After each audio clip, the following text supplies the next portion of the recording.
Good evening, everyone. My name is Joe Groff, and I am the General Manager of Studio Acting Conservatory. And it's my privilege to welcome you tonight for our final scenes of the introductory class, no, not introductory, the inaugural class of Contemporary American Realists. If at any point when you're watching tonight's scenes and the sound and the video become out of sync, all you have to do is refresh this page and it should start up again just as new. And if you're inspired by the work that these incredible students are doing and would like to do it for yourself, our summer semester begins June 8th, and our classes meet twice a week, and they are all 25% off. So they begin on Monday, and our teen young actor ensemble camp will begin later this month and is tuition free for teens age 13 to 17. And for more information on both of those programs, there are links in the description below. You're welcome to call the office as well and speak with me or our manager of education, Jordana Hernandez. The number for the office is 202-232-0714. And before I go, I just want to thank you all for tuning in for tonight's final scenes to support our students. Some of you have been watching throughout the final scenes period, and I'm so thankful for that. And if it's within your means to support the conservatory during this time, there's a link in the description on how to make a tax-deductible donation. Now, without further ado, I'd like to introduce tonight's instructor, Serge Seiden. Hey everybody, thank you so much for tuning in tonight to our last night of final scenes. It's been a very moving week for many reasons, but congratulations to all the students and all the teachers for a week of great accomplishment. I want to take this opportunity to speak on behalf of the conservatory faculty and staff. Black Lives Matter. We need to use every platform we have to speak up for our Black family members, colleagues, and friends. I know I'll be out protesting after today. I'll try my best to be safe from coronavirus. The scenes that you're going to see tonight are on this card, which I'm going to share on the screen. In between each scene, I'll bring this back up so you can follow along. The evening will take about an hour and a half or maybe an hour and 45 minutes. We hope you can stay for the whole thing. The students have really poured their hearts and souls into this work. There are 13 scenes, as you can see here, in 3 different styles of, or let's say variations of realism. We've grouped the playwrights into 3 categories. That is, first of all, poets. That is writers whose work is characterized by the use of rhythm, figurative language, and imagery. And then in the second category are naturalists, and these are writers who seek to make language invisible. They're mimicking speech and situations to create an illusion that what you're seeing is a slice of life. And then in the final group, the fabulists, these are writers that inject magic realism and elements of the fantastic into their plays by means of puppetry, costumes, and special effects. This class is a new one at the conservatory, and the idea was to provide an opportunity to cut our teeth on plays in vastly different styles and see what kinds of acting tools need to be developed to excel in each category. In poetry, we bring to bear what we learned in classical training. In naturalism, we can apply some of what we learned from Pinter and Albee about the importance of, for example, silences. And in the Fabulists, we aim to be as theatrical as possible. I want to say that it's been an absolute pleasure to meet weekly with these, so I forgot to stop sharing my screen, with these wonderful artists. And I really love you all very much. You've been so much fun to work with. So that's all I have to say for now. I'm going to turn it over to the actors, and I'll see you on the other side.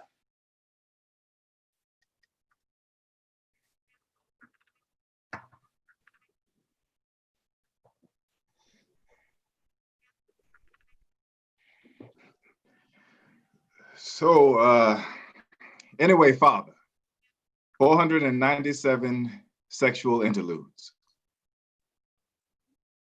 497, Father. 497 I can think of. Oh, that's not counting before I got married, or those times I can't remember due to substances. We better tack on another 25, 50. Don't you agree there, Father?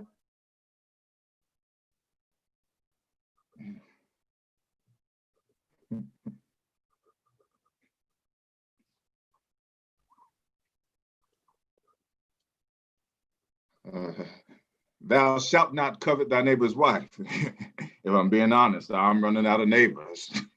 I smell marijuana. Probably one of them altar boys lighting up, huh? The altar boys are at Bear Mountain today, sir.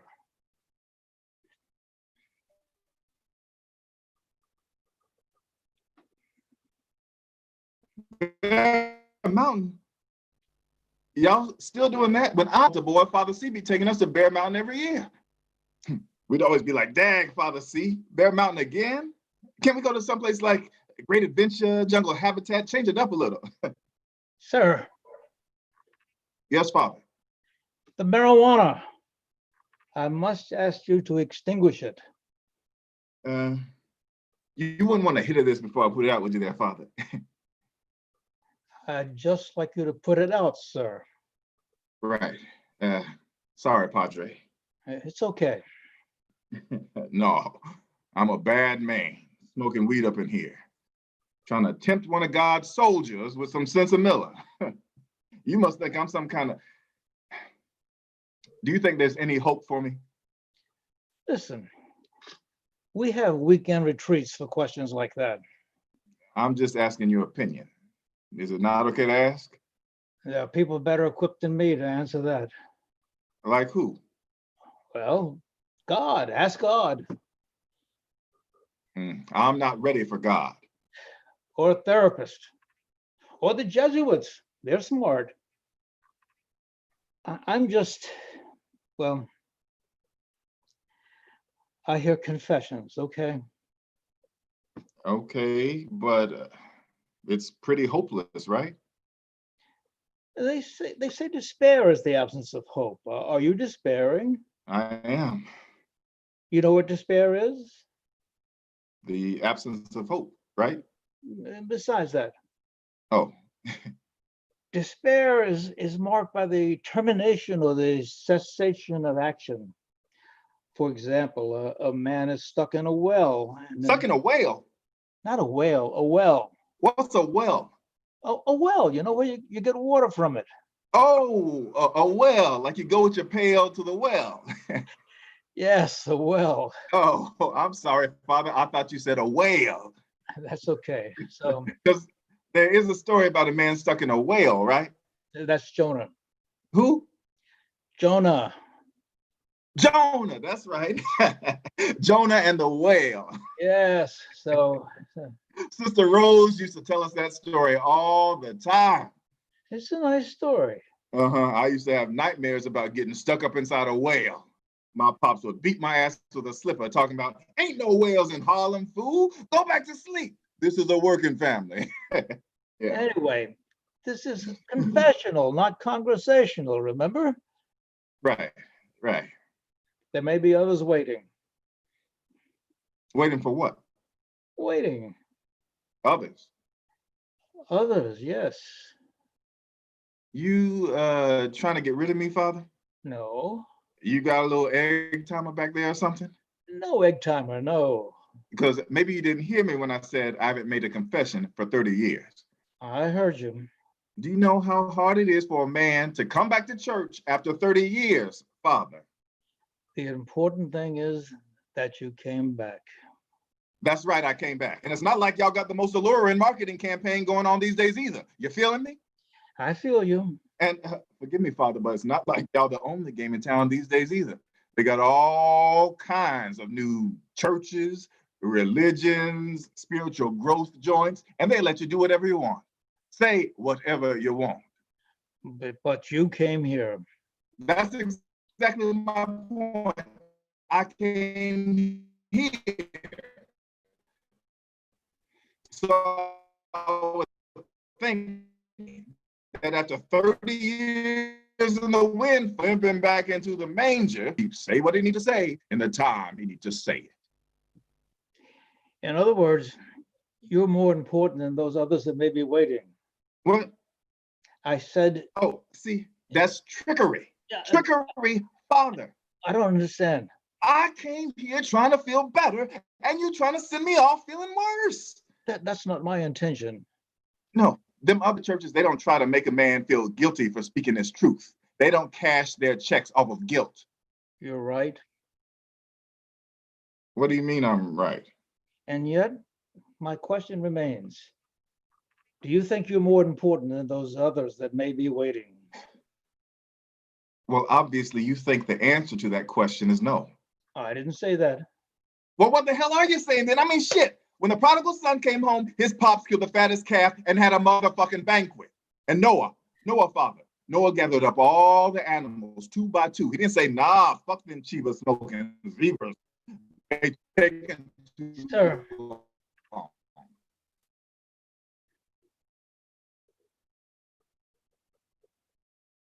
No. The real question here ain't, do I think I'm more important? The actual damn question, important enough. No. Can you provide me with a single compelling reason why I should? How about because you're a priest and it's your goddamn job? Shit. What are you, some kind of rookie? I've been a priest for 46 years, sir. Well, what have you been doing the past half century? Playing pinochle? Can't you tell when a man is coming to you afraid? Afraid of what? God damn it, Father, I'm afraid of everything. Is that what you want to hear? I'm afraid I'll never become the man I thought I'd be when I thought I had all the time in the world to get there. I'm afraid to go next door to pay my respects to old sister Rose because my goddamn ex-wife Inez, she's probably sitting up right over there at the wake. She don't like me. I don't like me.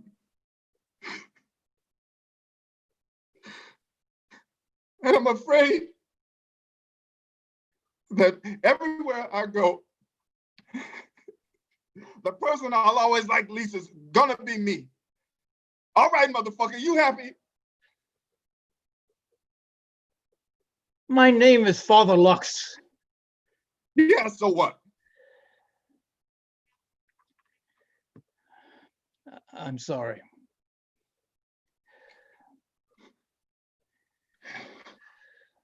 Lux, huh? Like the soap, yes. I was gonna say lux, like the Latin meaning light. That's impressive. Most people say the soap. Yeah, well, I'm not most people. Definitely not. No disputing that.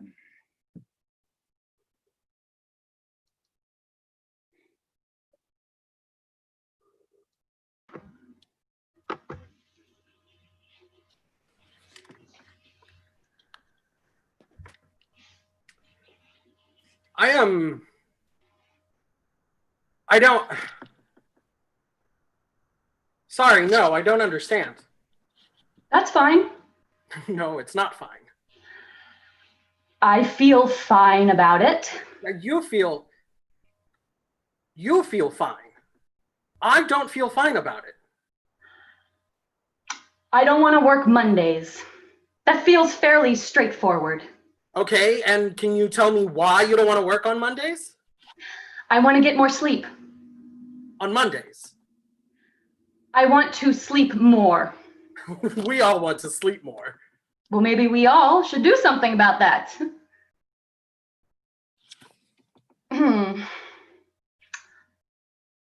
I want to walk my dogs more. Yeah, I inherited that house in the countryside. You know, the one that has a path that goes from the doorstep to the garden, which is just potatoes, and then bluebells when it is the right time for bluebells. And the path then goes from the garden to some fields and keeps going through fields and then backs up to this little wood where there are larks and nightingales And I want to walk in that wood with my dogs on a Monday. It's very beautiful. Oh, I know it is. I know it is. You've had me and my girlfriend over for dinner, and it was very fucking beautiful. It felt very fucking beautiful as we stood in your potato patch.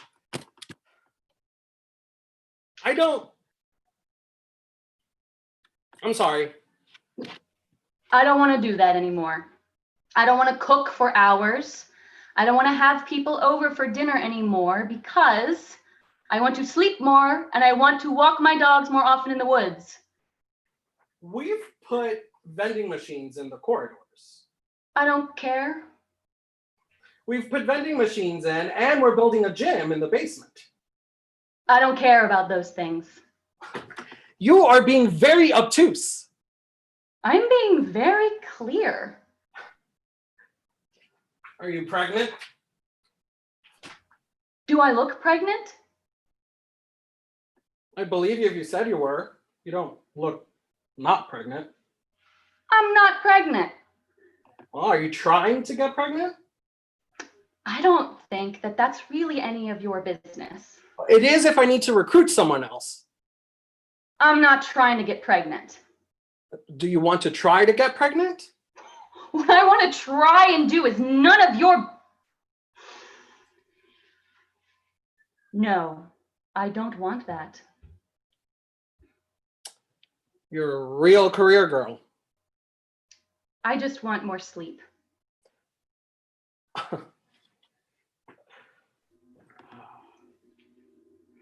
Do you want to do a course? Is that it? No, not You want to really. further your studies? No, I don't. Okay. So you're not where you thought you might be. Well, no, I'm not, but You that's not... could be. No, but still, And in fact, because and this is really, I'm the first person in my family to go to university. Okay? And now, look, a course might help you tap into whatever it is that you think. I am the first person in my family to keep all 10 of their fingers past the age of 21.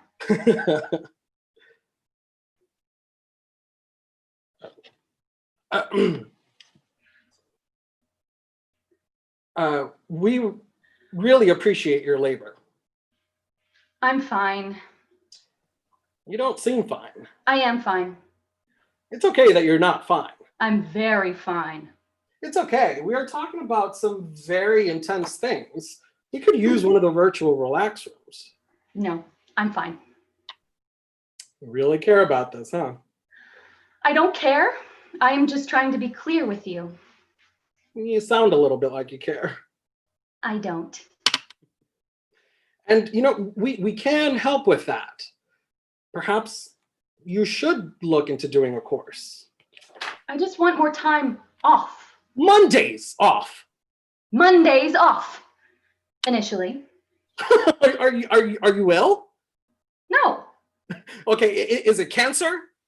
No. Is it terminal? Is it piles? Is it hemorrhoids? Oh, not at the minute. That's disgusting. Look, I just want to work less, don't you? Are you having a mental fucking breakdown?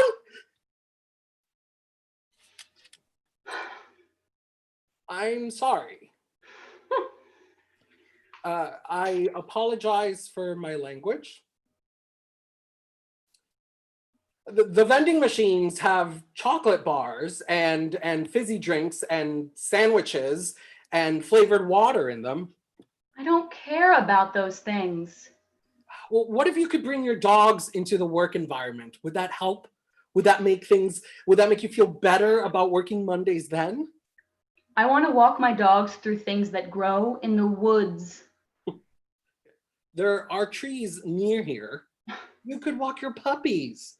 You could walk your pit bulls by the trees near here in your lunch break and have a sandwich from the vending machines and then just watch them piss all over the grass.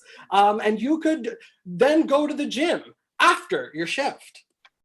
I don't think you're listening.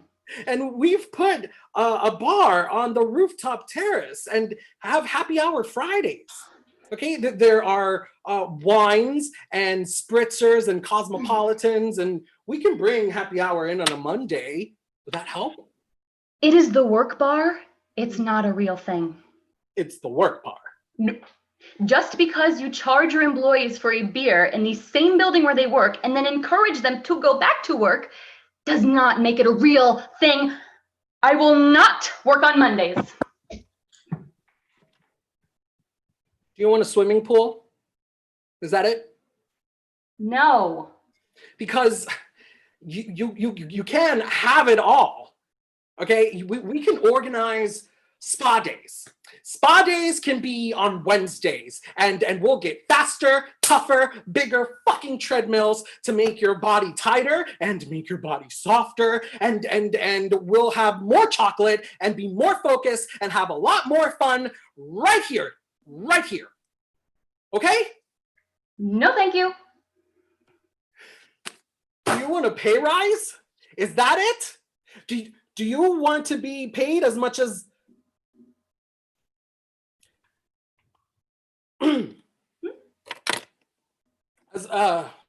as much as the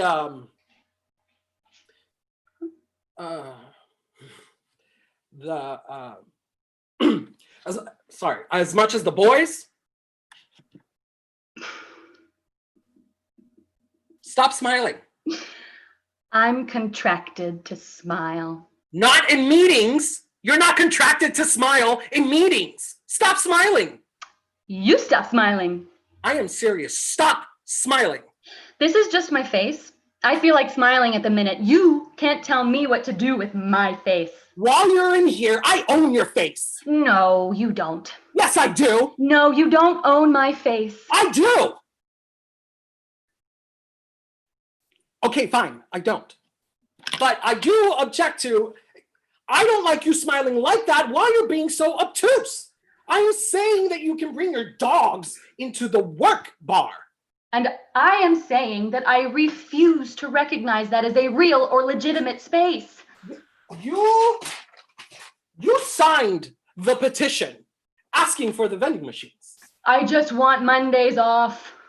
You signed it. Well, that was a mistake, and I'm sorry.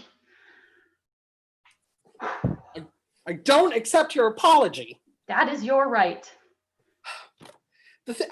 It's just that you've already got so much. Okay, you have so much. It's just one day. Yeah. Why don't you pour yourself a drink? I don't want to drink. Or have a chocolate bar. I don't want a chocolate bar. Oh, everybody wants a chocolate bar. I don't. But it makes women happy. I'll see you on Tuesday. No. Fuck!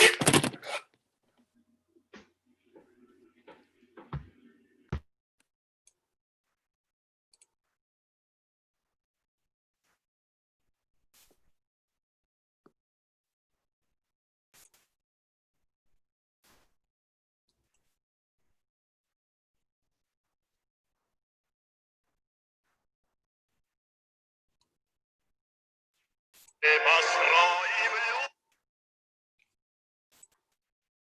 guards chamber of the Pan-Soviet Archives for the study of cerebrocephalognomical historic biological materialism, also known as Pesover Sair Sefhibimat, Moscow, 1985.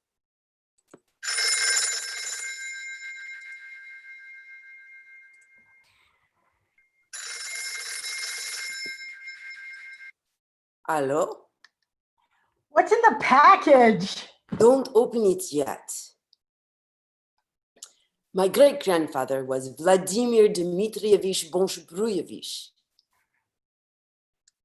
Do you know who that is? No. First Secretary of the Sovnarkom, Council of People's Commissars, 1918. A founder of the party. Never heard of him. It's your history. I have no history. What's in the package? Wait, don't open it yet. My great-grandfather was the man who embalmed Lenin. He selected the design for the tomb. You're angry with me because I'm drunk. Not as angry as I was when I was sober. Promise we'll be lovers forever. No. Promise we'll be lovers until I'm sober. Yes. If you leave me, I'll kill you. Oh, bullshit. We have been lovers for almost a month now, and you still call me late at night and you send me mysterious packages. 3 months, it's only been. This is new to me, all this. You won't leave me, will you? I love you. That is not what I asked you. Everybody loves me, but I'm unbearable. I need someone who will stay, or I'm sad again. Uh-huh. My great-grandfather wrote that the revolts of the old believers against Peter the Great were early stirrings of the revolution among the peoples. Oh, Peter the Great, 1672 to 1725. My great-grandfather also collected icons, and he planned the Lenin cult. Oh, Lenin, 1870 to 1923. 1924. Oh, yes. When Lenin died, peasants from Tsarskoye Selo sent what's in that package to my great-grandpa to put in the tomb. Open it. Oh, oh.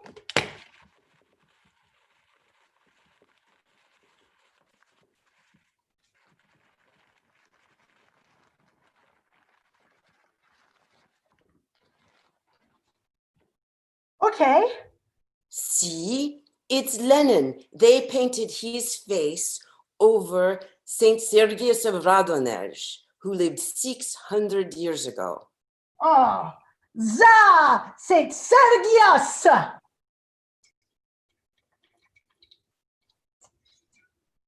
And who is said to have been a great worker of miracles. I need more vodka. You have no more vodka? No, I have to go out and get some more vodka. It's too late. It's nearly 4 a.m. There won't be a store open. Stay on the phone with me. Why won't you make love to me? Now? What if someone's listening on this government line? Oh, who gives a fuck when? If you love me, what would it matter? Let's have phone sex. Close your eyes. This is what I want you to do to me. Reach your hand down my coveralls. Slip your hand deep inside me. Let me lick all of you until my whole face is wet. Blow hot fog breath in my ears until my brains cook. Put my hair in your mouth. Nip my buttocks. Let me scream like a hungry animal who wants to feed is eating me up.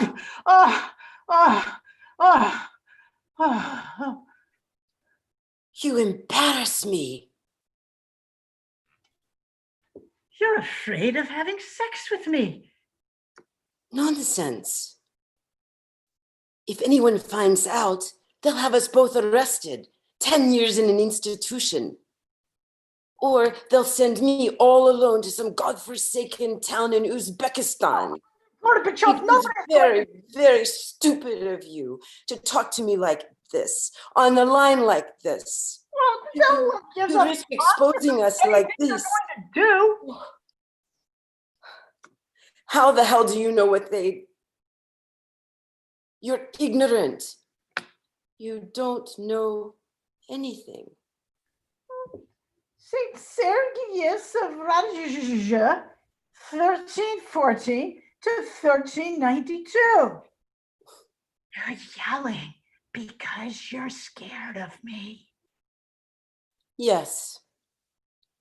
Sexual deviance is symptomatic of cultures of luxury in which moneyed classes cultivate morbid fascinations with biological functions, especially sex, tending toward narcissistic, antisocial, unproductive behaviors such as...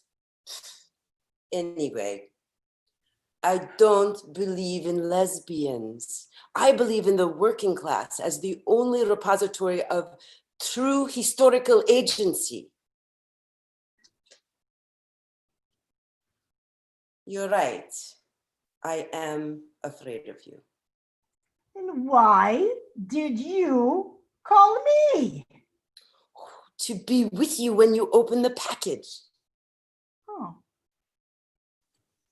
My great-grandmother is dying. She's 105 years old.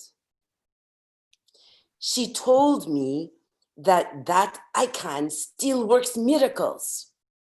Oh, when you light the candle, who do you pray to? Saint Sergius or Lenin? She didn't say. Well, what miracles has it worked? She didn't say that either. Oh, let's pray for vodka. Should it be for something less frivolous? I pray that you love me enough to be true to your promise. What promise? That you would never leave me. Till you're sober. Then I must never be sober again. Let's pray for vodka. Light the candle.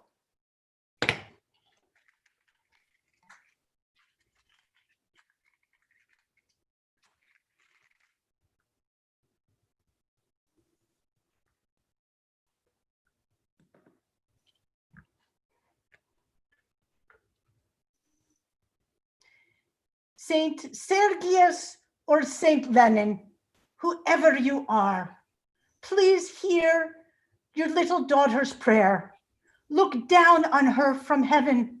She is in the room with dead brains.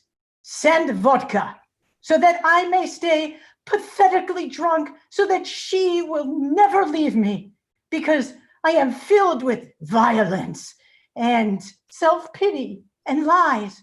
But I have decent thoughts too, and dreams that are beautiful, that I never, ever had anything earthly to attach them to until I made her love me.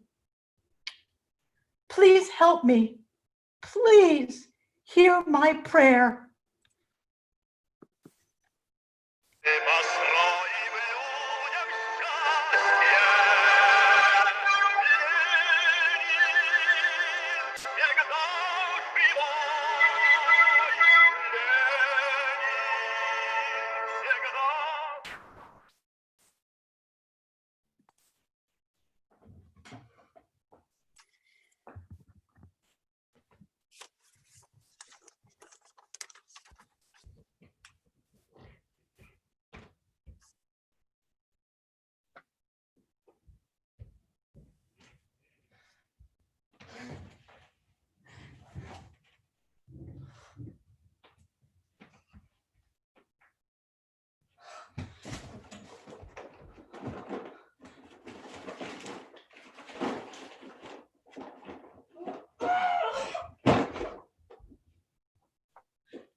the good yarn. What's wrong with that other yarn? It's tough on my hands. It's like steel wool for scouring pots. You start weaving and purling with that thing, you'll end up with minced meat for hands. That's the only yarn we have left. I have to protect my hands. Use a pair of gloves. If we don't knit, there won't be any bedspreads. And if there's no bedspreads, what are we going to give Cirilio when he comes here looking for something to sell? Come on, pick up where you left off.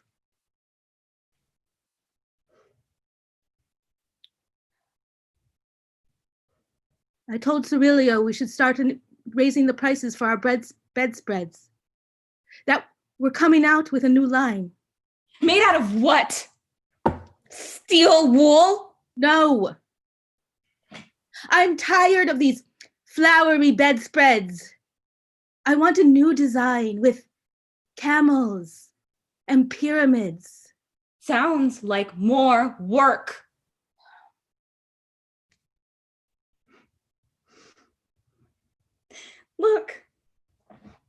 Look at my hands. Veins starting to show up from all this knitting. That's always been my fear. On men, the veins look good. Yes, on men, because it makes them look strong and virile, like all their plumbing works well and lots of blood flows through all their parts. Ugh, I hate these needles. I hate all this knitting. I know. You tell me that every day. Oscarito had lots of veins, like a Roman aqueduct everywhere. I loved how they showed his strength. All the rivers flowing from his heart.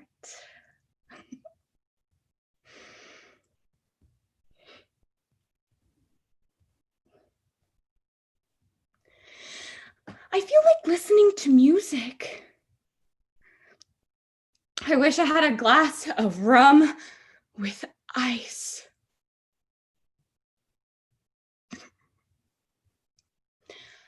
A man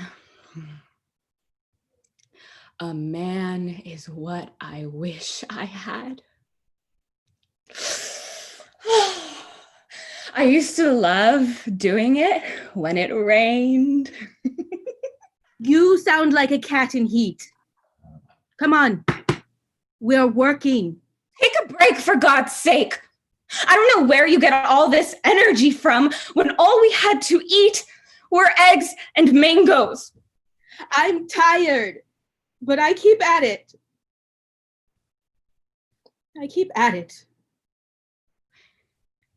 If the lieutenant comes, you should ask him if he could get us something to eat. I told you, I'm not going to ask him for food. Why not? He could make life easier for us. No. I'm going to have him read the letters, and that's all.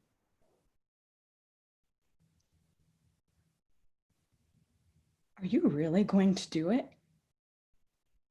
I'm not going to give him any papers.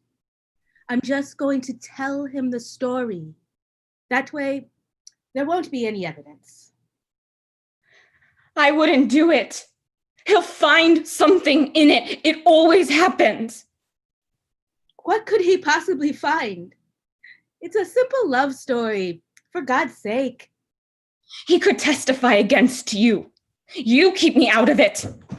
Keep you out of it? And you want me to ask him for food? Well, we have it bad as it is. I don't want anything else to do with your writing.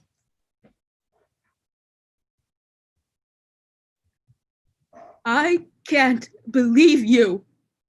I can't believe the things that come out of your mouth. You might as well turn me in.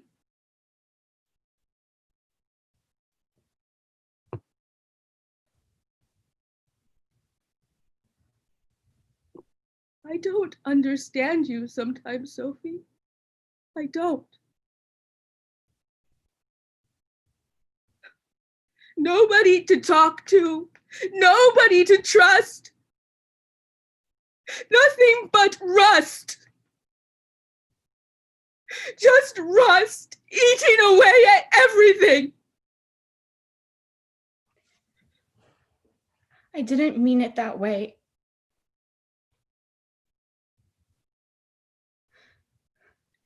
Forget I said anything.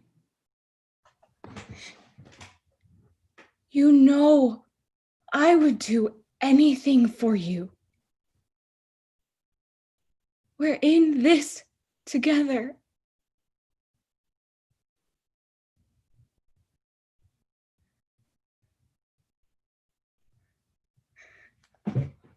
Come on. Tell me about it. It's not important. Really. Forget I said anything. At least tell me the name.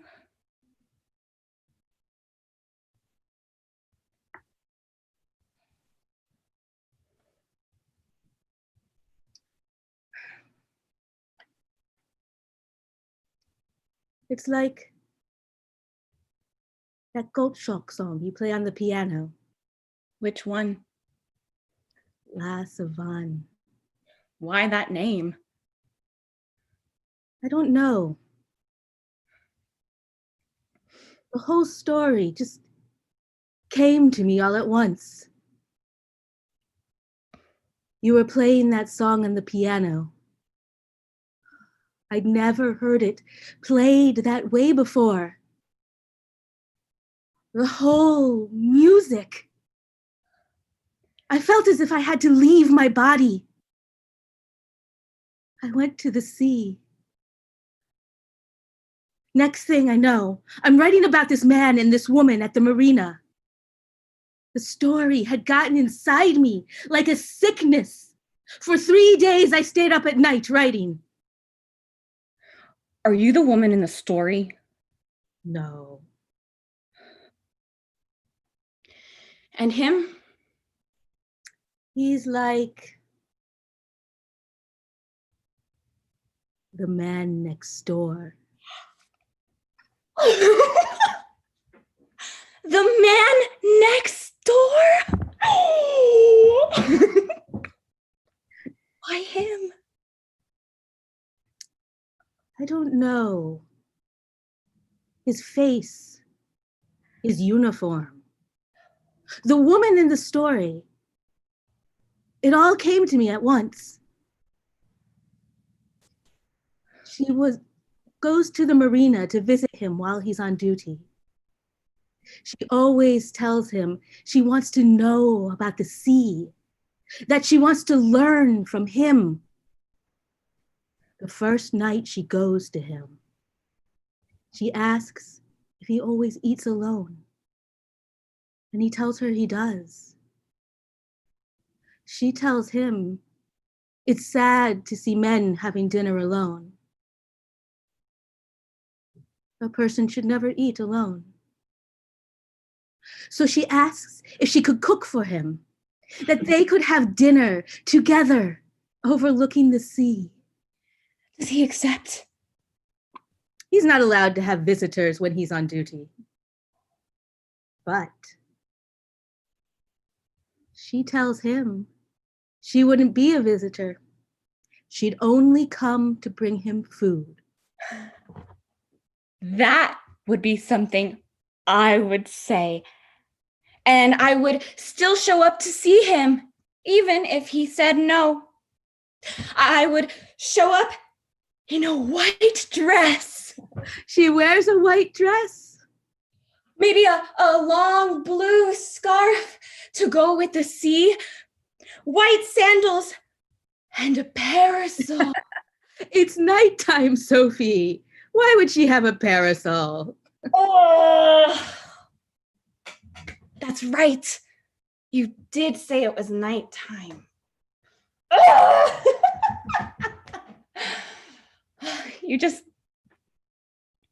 You took me there. with your story.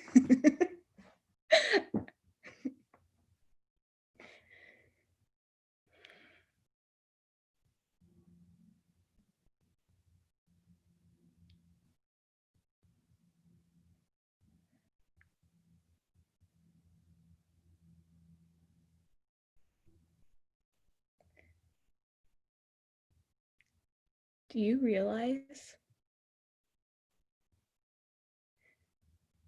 that this is going to be another summer we won't be able to go to sea?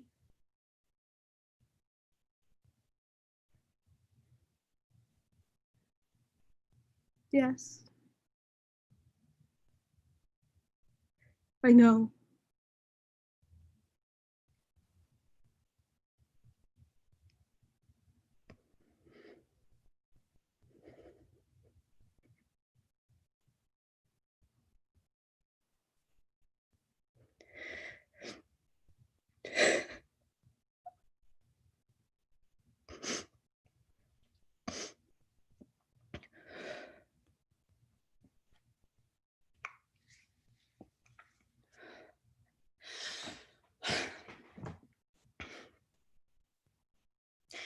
I was sitting there at the marina with my feet dangling over the pier and me occasionally dipping my toes in the water.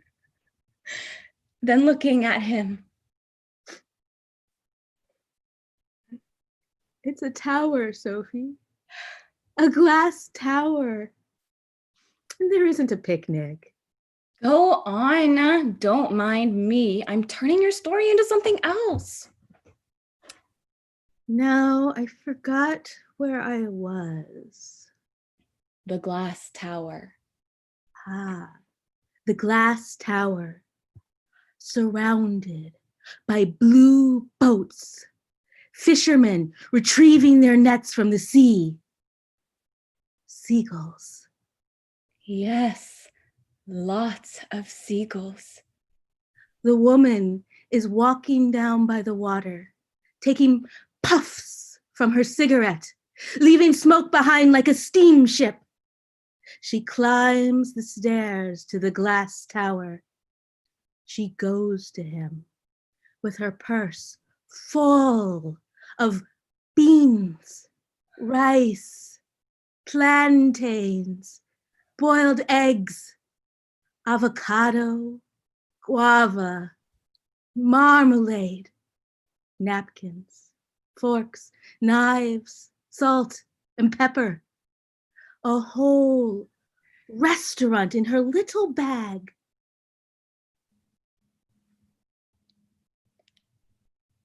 That should be the name of the story. Picnic by the light of the moon.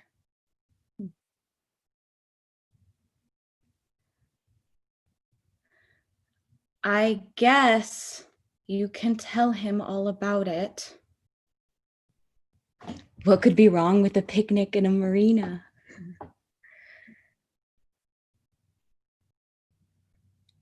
But don't show him any papers.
Eli sent me for some water. There it is, over there.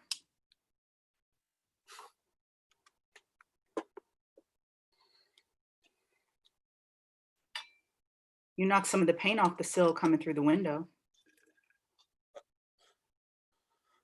I couldn't wait till Tuesday. I got to get my soul washed real bad.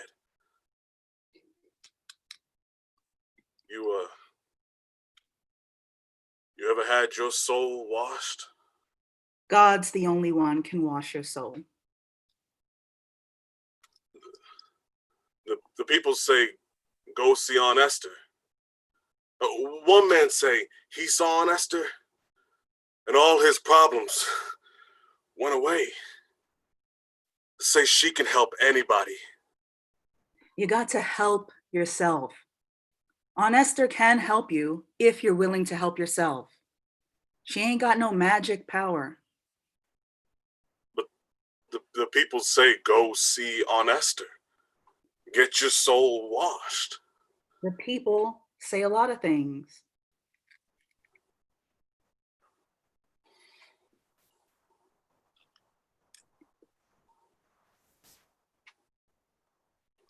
I like your hands. You got pretty hands. I do too much laundry to have pretty hands. They're a woman's hands. That's all you see. Eli, your man? I ain't got no man. You too young a woman to not have a man. You a young man. Do you have a woman? I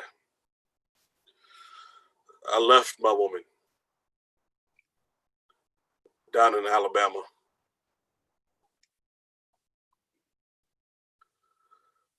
We said goodbye with tears in our eyes. You ever left anybody like that? I left and been left.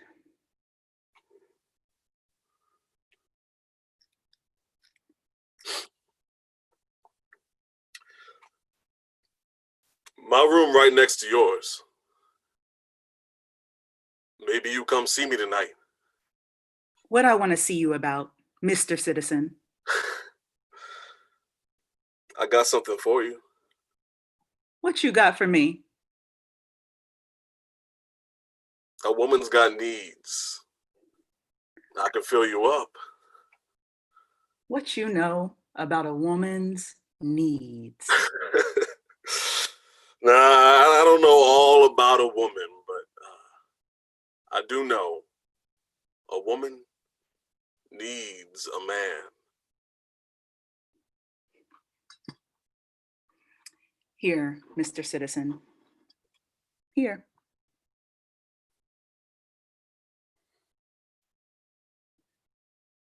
You got a woman in your hands. Now what? What you got?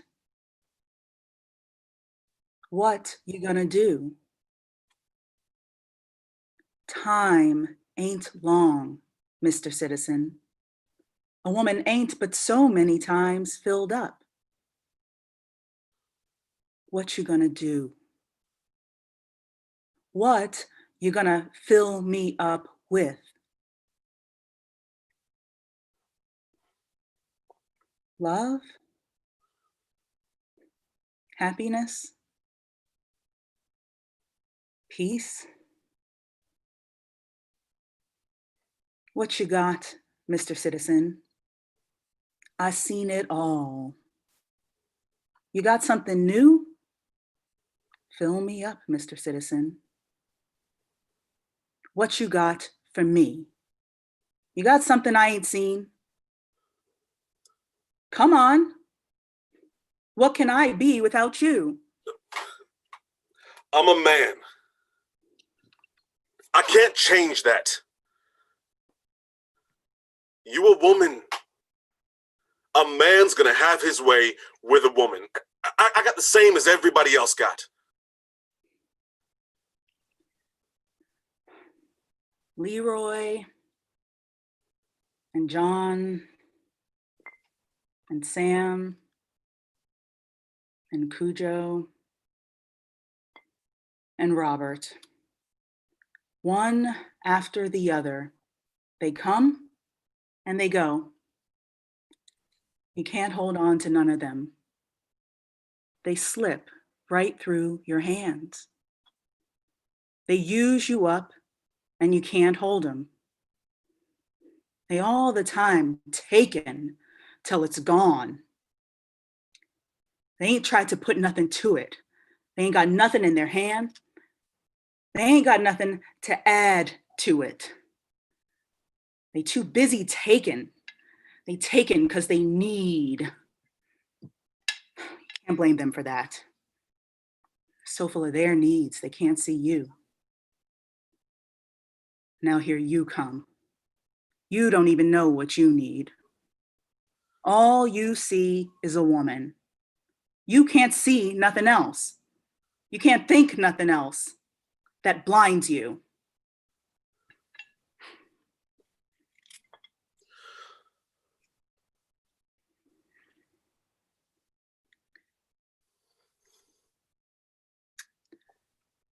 Okay, Mr. Citizen, I'll come to your room tonight. But the morning got to come, Mr. Citizen. What you got then? You tell me tomorrow. You wake up and look at your hands and see what you got.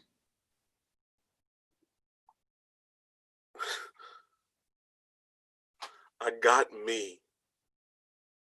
That's all there is. That ain't never gonna be enough.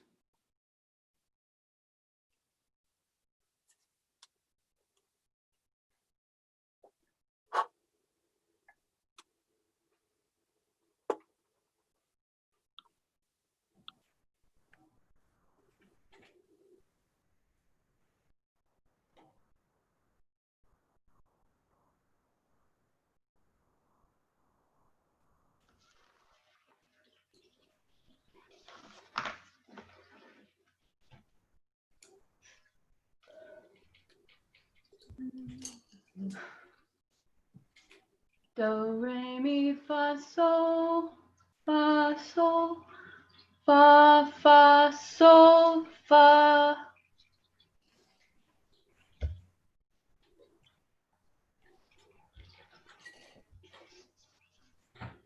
I remember when Jane was like 5 years old and we were all doing a puzzle at Thanksgiving. And there was this one piece. It was part of a red scarf. And I really wanted to find that piece. And Uncle Benjamin said that he'd give me a quarter if I found it. I sat at that puzzle for hours, but nobody can find it. So we finished the whole puzzle except for that one piece. And it was in the middle. And then Uncle winked at Jane, and Jane, you leaned down and lifted the corner of the rug underneath the card table, and smiling, you said, "Look, I found the last piece." I don't remember that. Fa, fa, sol, fa, sol, sol, fa. Yeah. So, well, the incredible thing about shape note singing. What? Barbara doesn't really like this kind of thing. I do. It's just different. I like it. It's hard, but I like it. The student conductor. Yeah, student conductors at Bard, they teach that. Yeah, you told me. They're guinea pigs. Marion says we're like their cadavers. So Marion, what do you mean?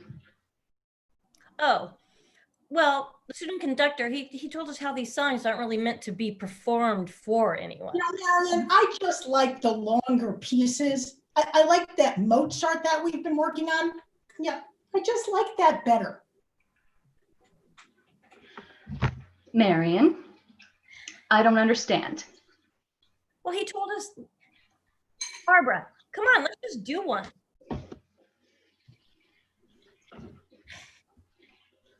All right. So in shape note singing, you're supposed to get in a circle and everybody sings, right? You can't just listen. You're not allowed to do that. Right, Barbara? You can't just, stand on the sidelines. There is no audience, right? You're not doing it for anyone. You're doing it with each other, for ourselves. Did I explain that right, Barbara? Yeah, you can't just sit and watch, And the conductor, he did tell us this one interesting story. What? Well, okay, he said that he imagined these pioneers out in the middle of nowhere, in the wilderness, right?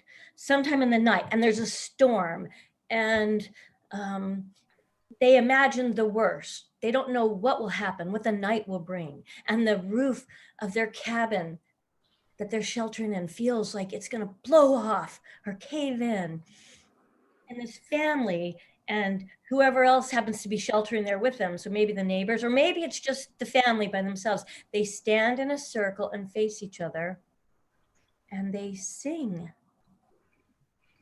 That's how the student conductor imagines it. And loud, the louder the better, because loud seems to be a very big part of it, right, Barbara? So they sing loud as if to ward off any evil spirits or something, because that's all they have left. Come on, let's just try one. Barbara, let's show her. All right, which one? As we travel. Jane, that's actually called Farther On. We sent it to you. Oh, yeah. As we travel through the desert. And you don't even really have to be that good of a singer. Marion's been in the chorus for like 3 months and she's like the big old favorite. Nobody still even notices me. That's not true. It's not true. Oh, Barbara, that isn't true. Come on. As we travel through the desert, storms beset us by the way. Then upon the river Jordan lies a field of endless day. Farther on, still grow farther, count the milestones one by one. Jesus will forsake you. We changed the Jesus to a we. Why? It's Bard College. We will forsake you never. It is better farther on. Now you. Oh no, Jane, why don't you go ahead? It's on page where it starts with "Oh, my brother." Okay. You can do it. Oh, my brother, are you weary of the roughness of the way? Does your strength begin to fail you and your vigor to decay? So let's do the big finale. That was great. I'll sing the first verse, and Marion, you sing the next one. Then Jane, you go, and then we'll sing the last line all together. All right. Farther on, still go farther. Count your blessings, milestones one by one. We will forsake you never. It is better farther on.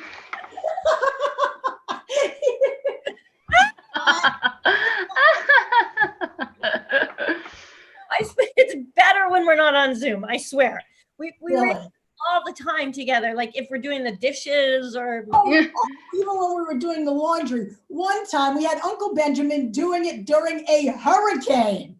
Right, he tried. He tried. Yeah, he tried.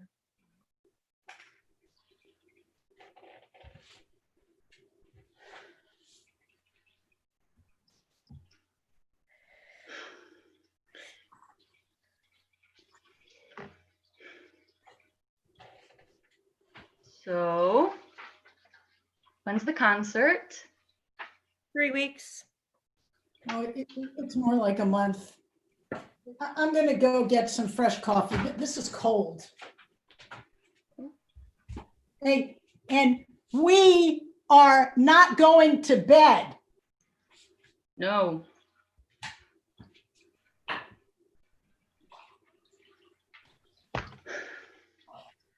You know what? I should come up. See the show. Oh, yes. Oh my gosh. Yes, yes, yes. I think you would love it. Mm-hmm. And Tim could always sing in the chorus too. Yeah, you know, I think he would like that. He's almost said as much. Oh my God, we should be so lucky. Barbara, did you remember that tonight is chorus night? Oh, I'd forgotten. Yeah. But I think it'll be good. Us singing all together tonight. Yeah, I'll need that. Maybe we all will. Yeah. Oh, yeah. My landline is ringing. I'll be right back.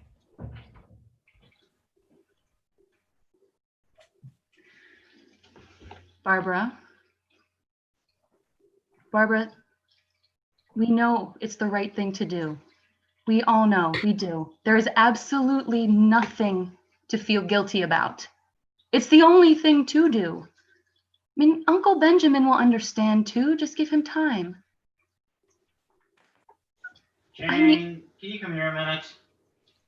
Hold on, I'll be right back.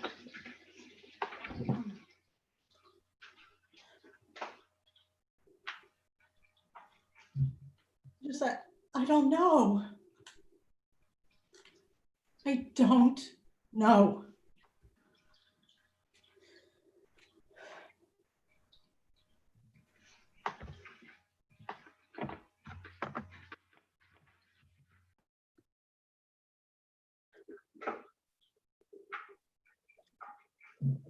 Just that, I don't know. I don't know.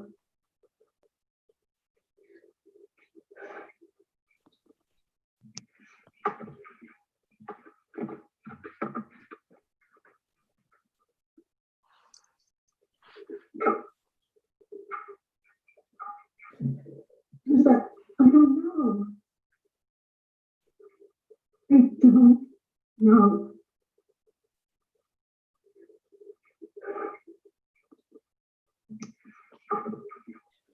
When I go to India, I'm going to bring my purple shawl. Wait. I played this before. Isn't it? California. When I go to California, When I go to India, I'm going to bring my purple shawl. wait.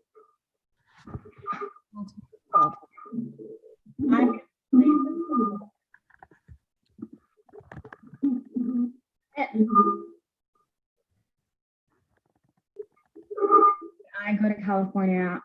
When I go to India, I'm going to bring my purple shawl. Wait. Having a little technical difficulty, so I think we should pause for a minute and figure out why we're hearing that. Sorry, everybody. We were still hearing the sorry. It sounds like somebody's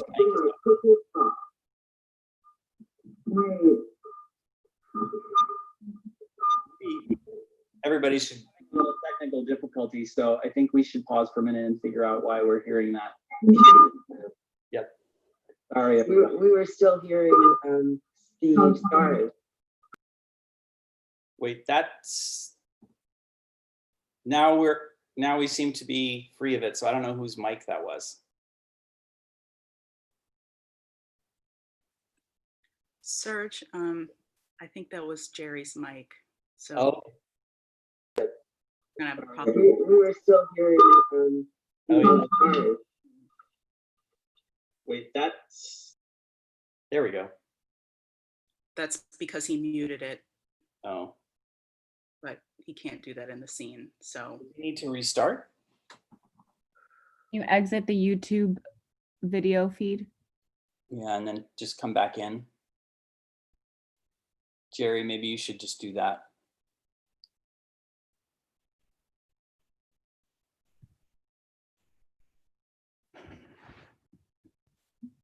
You guys are doing great. To restart. There we go. You exit the YouTube. No, I think he's back. video feed. Yeah, and then just come back in. Until you do share screen, I can only see this. Jerry, maybe you should just do that. No, you're good. The sound is better now. No, you can still hear the echo though. I It's can't. still repeating, it's circular. No echo. No, it's. I'm doing great. It's okay. There we go. You exit the YouTube. No, I think he's back. video feed. Oh, that's weird. And then just come back in. Until you do share screen, I can only see this. Jerry, maybe you should just do that. No, you're good. The sound is better now. No, you can still hear the echo though. I It's can't. still repeating, it's circular. This is a Zoom nightmare. Okay. No, I'm doing great. It's okay. Let's wait until it catches up and then we're gonna stop. And we're gonna start. Oh, that's weird. It's not gonna work. Until you do share screen, I can only see this. No, you're good. The sound is better now. I think we should skip this. I can't. You want to come back to this one? This is Yes. a Zoom nightmare. Okay. All right. Or could we skip ahead to catches up? Nina and Alyssa? Yeah, I need a second to get my mustache on. So, Serge, Yeah. should- No, maybe you should stop the feed for a minute and we should start again. Come back to this one. All right, go off, you guys. Okay. All right. Could we skip ahead to catches up? Nina and Alyssa? Or this- Yeah, I need a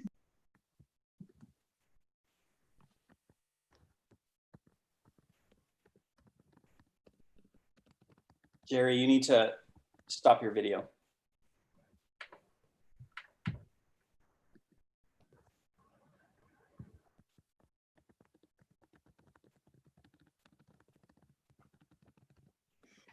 Jerry, just if you could stop your video, Jerry. There you go.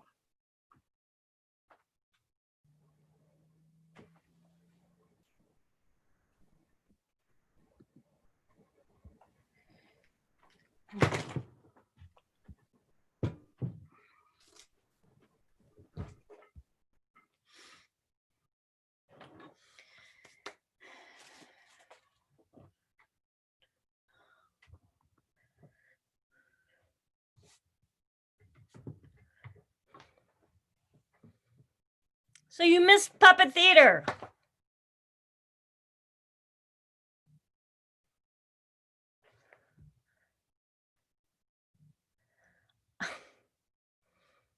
Are you giving me the silent treatment or something?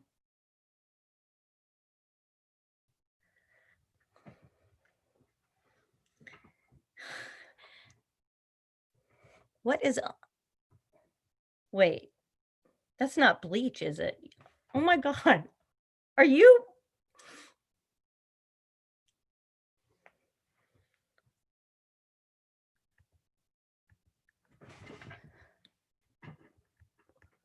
Just get off my case. But why are you doing that? This is not a new development. I've bleached my mustache many times before. No, you don't have a mustache. That's because I bleach it. Well, I've never seen you. That's because I do it when you're not around. You're kidding. Nope. I knew you'd give me shit for it. Why are you? I'm in trouble anyway. You're threatening to break up with me anyway. So why shouldn't I just bleach my fucking mustache while I still have time?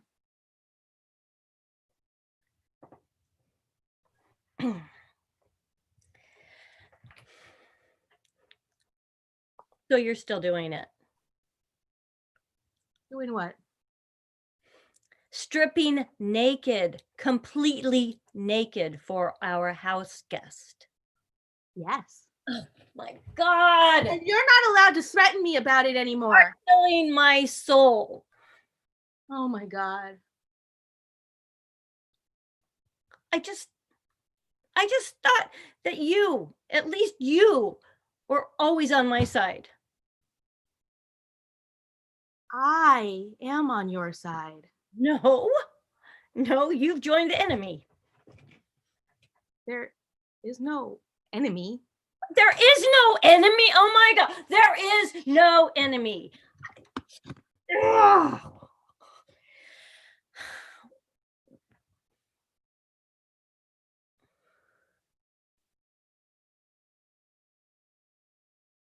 What?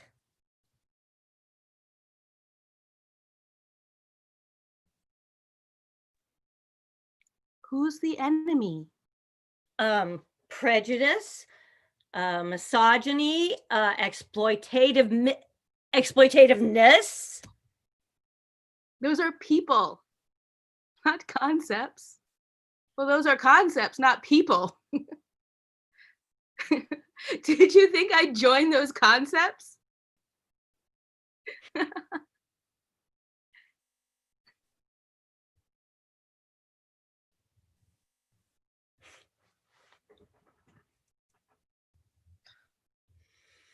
Come on, Phil.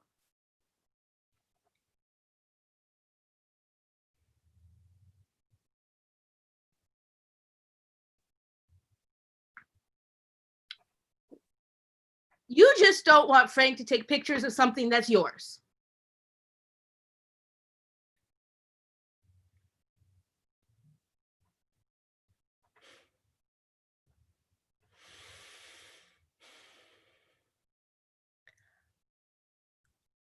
Are you attracted to him?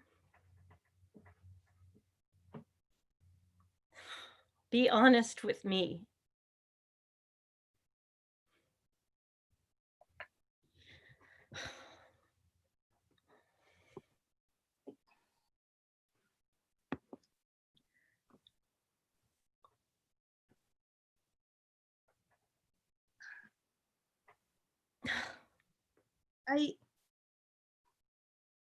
I don't know, okay?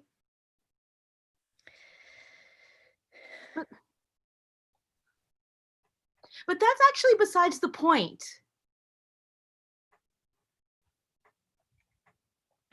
Ugh. Oh, God, my eye is still twitching. Look. I don't see anything. It's there, I swear to God, it's there. Okay.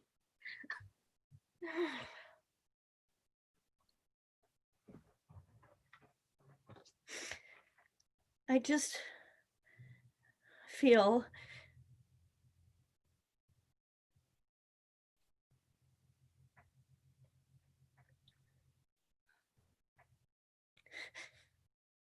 What? abandoned. I don't know. These last 4 days of just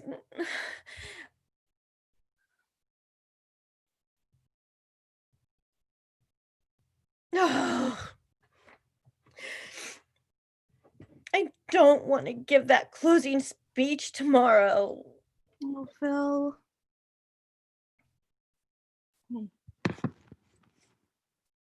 I'll sit in the front row, okay? You can look at me the entire time.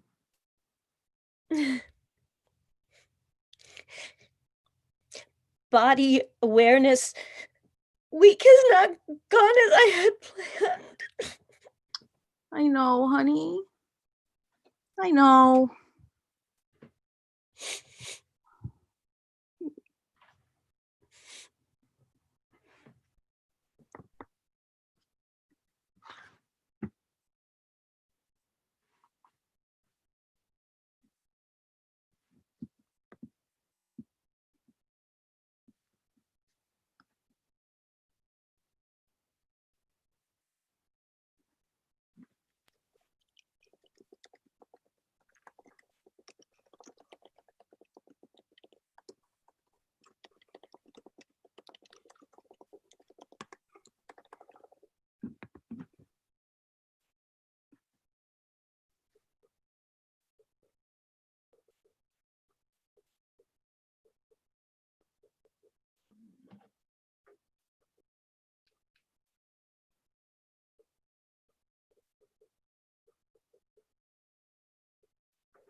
When I go to India, I'm going to bring a purple shawl.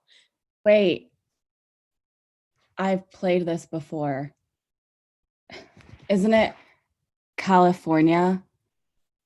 When I go to California, I played this in 5th grade. This time, we're playing with India. When I go to India, I'm going to bring a purple shawl. Schultz. I don't understand. Say what she said, then add something else.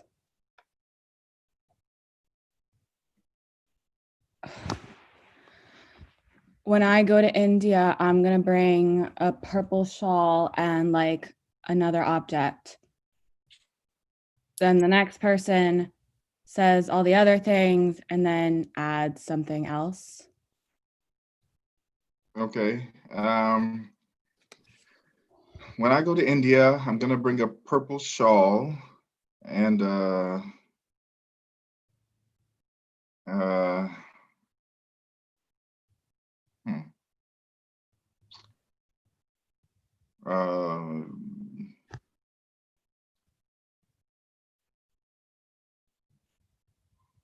Whatever you want.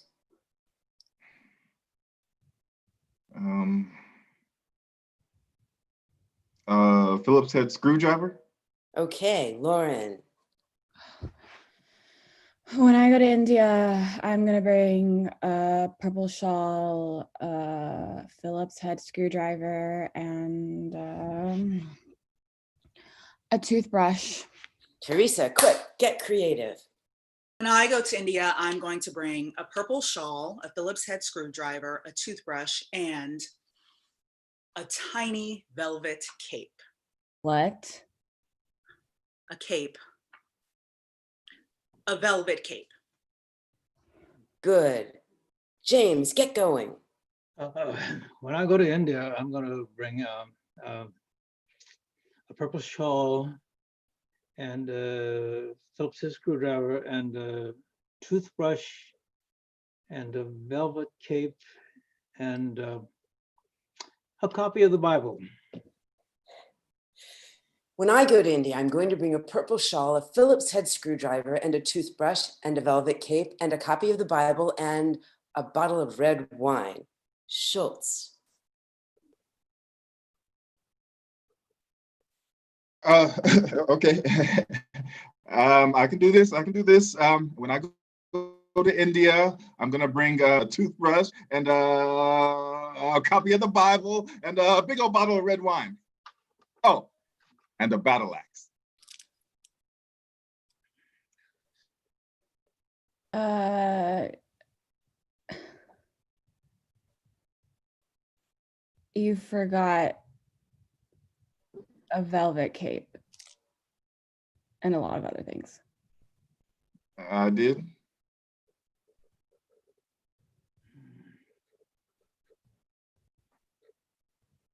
Did he? Who remembers?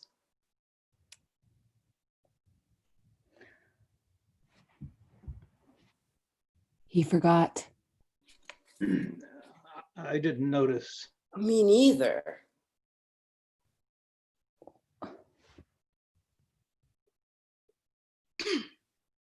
I think he forgot.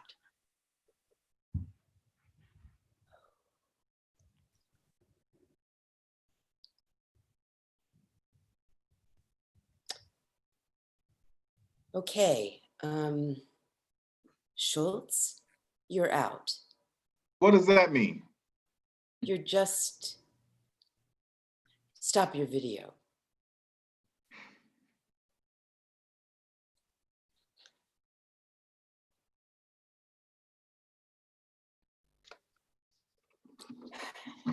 Whose turn is it? Me.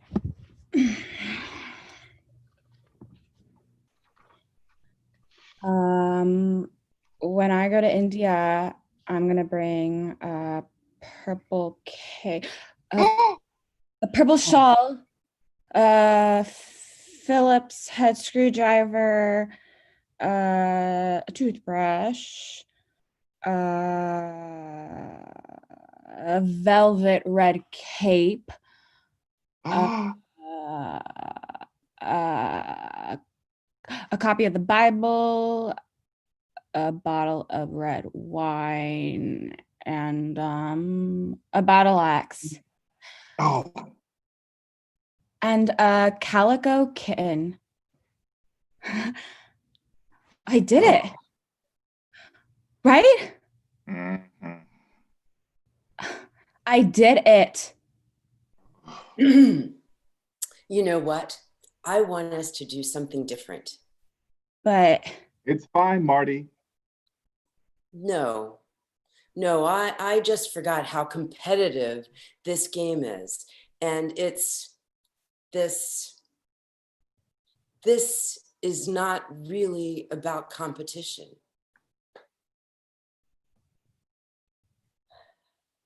Schultz,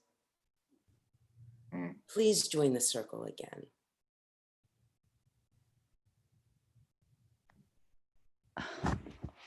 Great. So this exercise is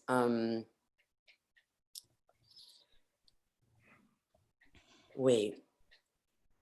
Okay, so I want everyone to use the chat randomizer and type in a secret that you've never, ever told anyone.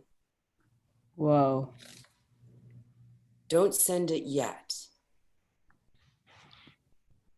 You don't have to be specific. In fact, we shouldn't know who you are. This is an opportunity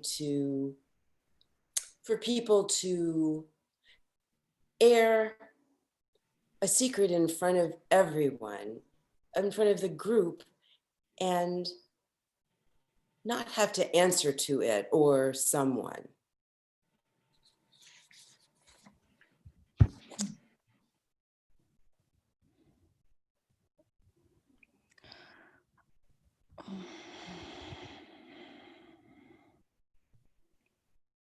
What if we don't have any secrets? Oh, you must have one. I don't know. I'm pretty open in all my relationships. I basically tell my partners everything. Okay. Well, if you can't, just try to think of something that you have a hard time talking about. Okay, so just don't take too long. Type the first thing that comes into your mind, even if it's scary. All right? Go for it.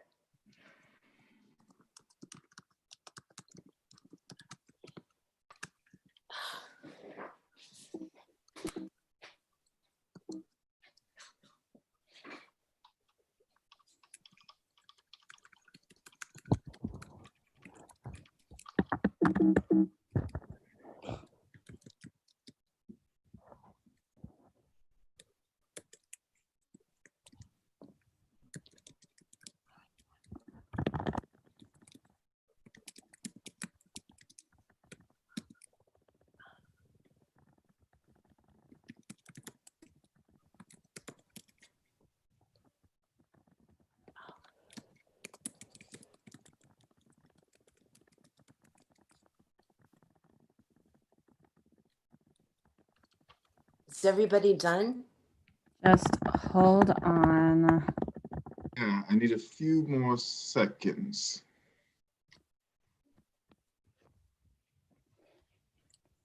Okay, stop. All together.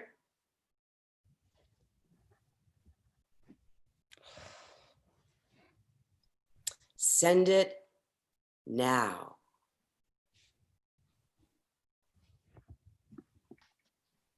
Okay, we're each going to read the secret you receive, and we're first going to read it silently to yourself, and then read it out loud to the group. Do it in a very sincere, very meaningful way. But what if you get your own? I don't think that can happen, but if it does, no one will know. Okay. Schultz.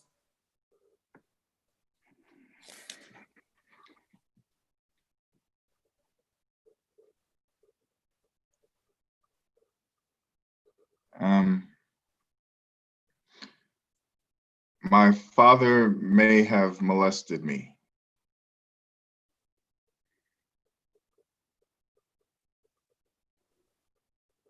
Okay, thank you. Teresa.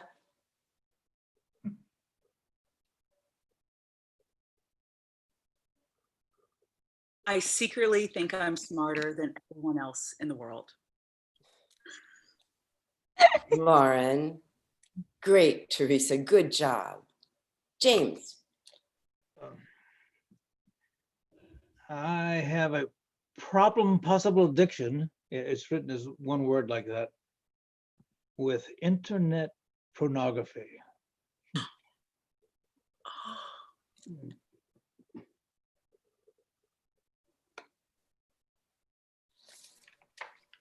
Great, thank you. Lauren.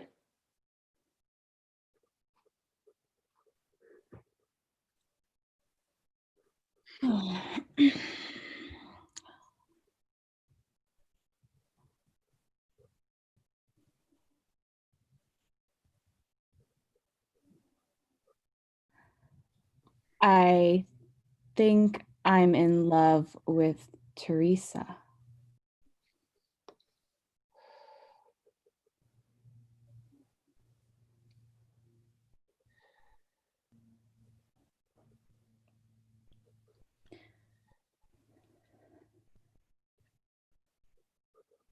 Um,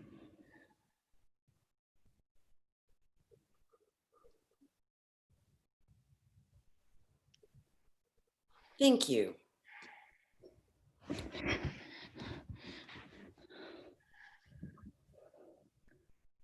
Okay, I guess it's my turn.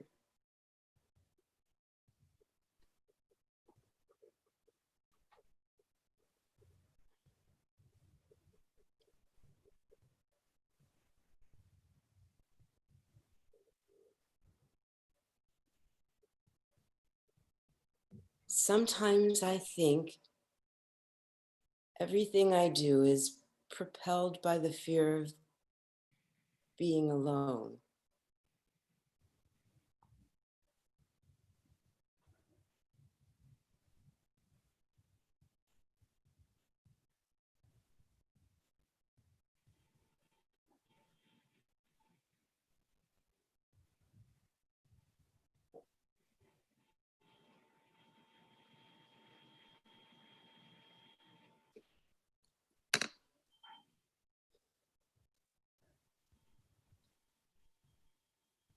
Great job, you guys. James!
When I was younger,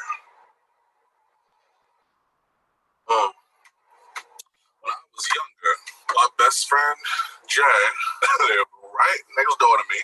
As we grew older, well, let's just say we had artistic differences. Now, Jay had an older brother, Anthony. To this day, I have yet to meet a man more beautiful than Anthony. Jay and Aunt lived with their grandma. Dear old Grandmama Alice. Now, Grandmama could wear a wig. Oh, fuck this. Now, sometimes, when Anthony was feeling full of himself, or smelling himself, as my mama used to say, he would put on one of her wigs and impersonate her to her face. He would go up to her room, put on one of her wigs, fold his arms across that too developed for 15 chest, and act like she, or who he perceived her to be. Anthony, stop that! She would whisper through shame-founded lips. Cut that out. You do that too well. And she was right. He did.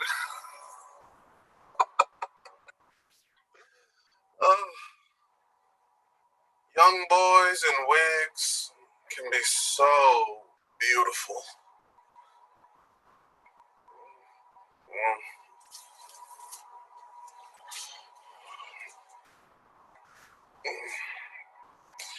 Old women in wigs save some dignity.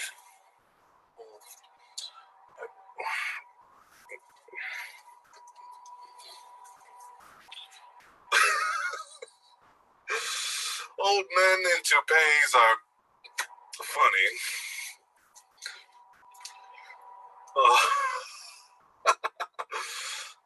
But an old drag queen in a crown.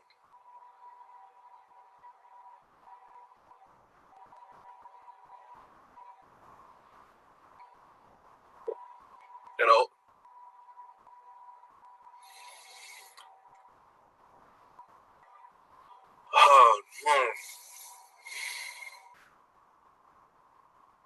what up?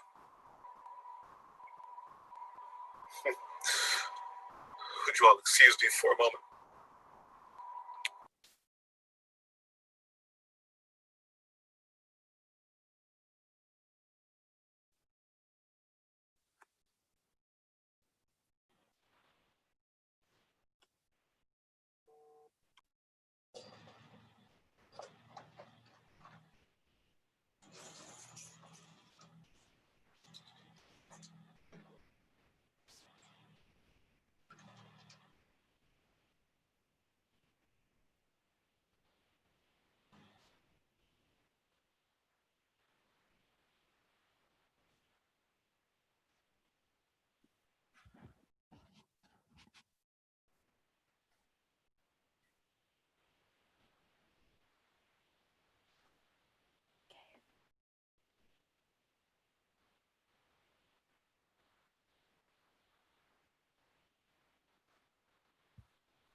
Roll all the way, crashing through the bug. Something I said.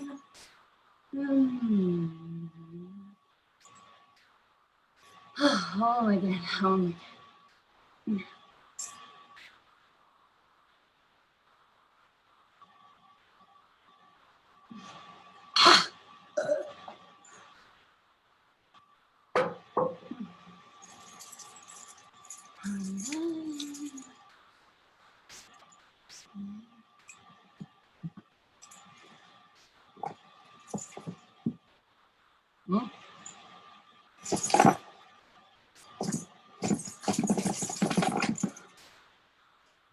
Oh, fuck.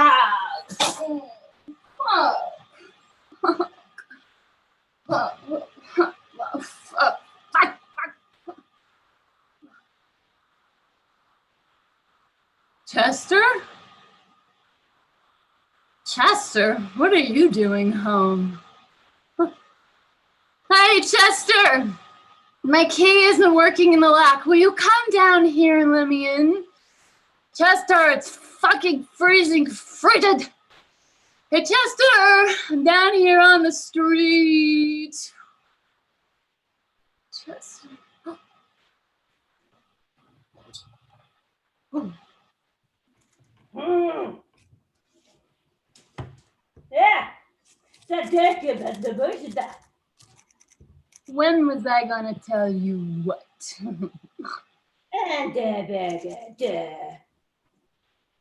Did you read my mail? Damn right.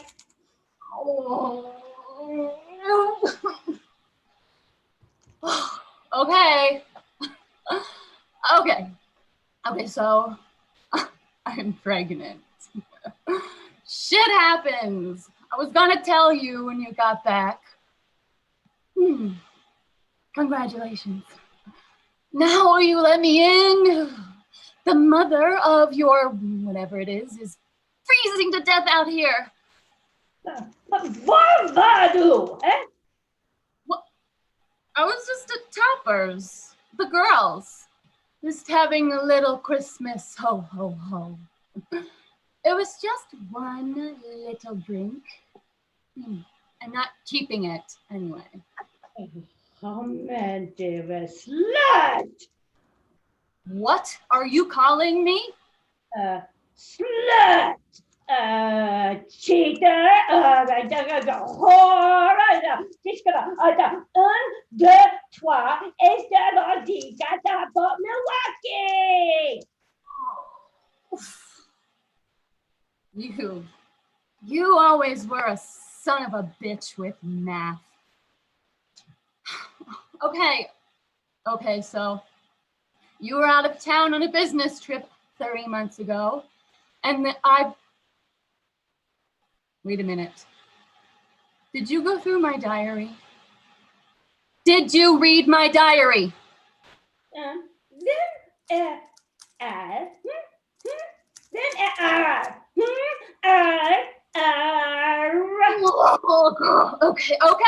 Okay. The R in my diary stands for Rick.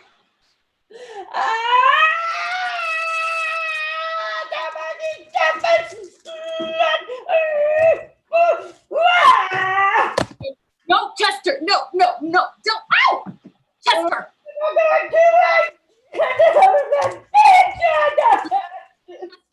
Hey, don't you, come on now, oh! What? Chester! No, Chester, what, stop, oh! Stop it!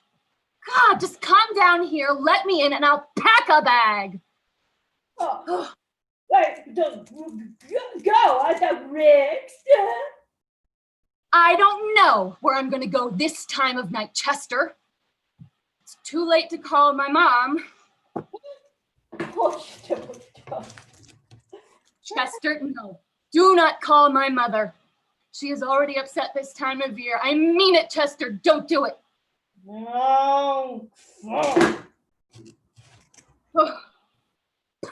And You can forget my bunking in with Claire, because she thinks the sun shines out your ass. Just let me in.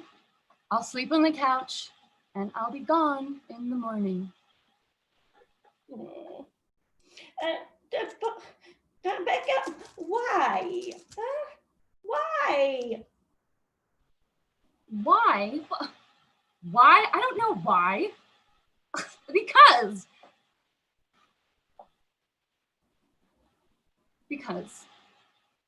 when you're not here, I need to be noticed.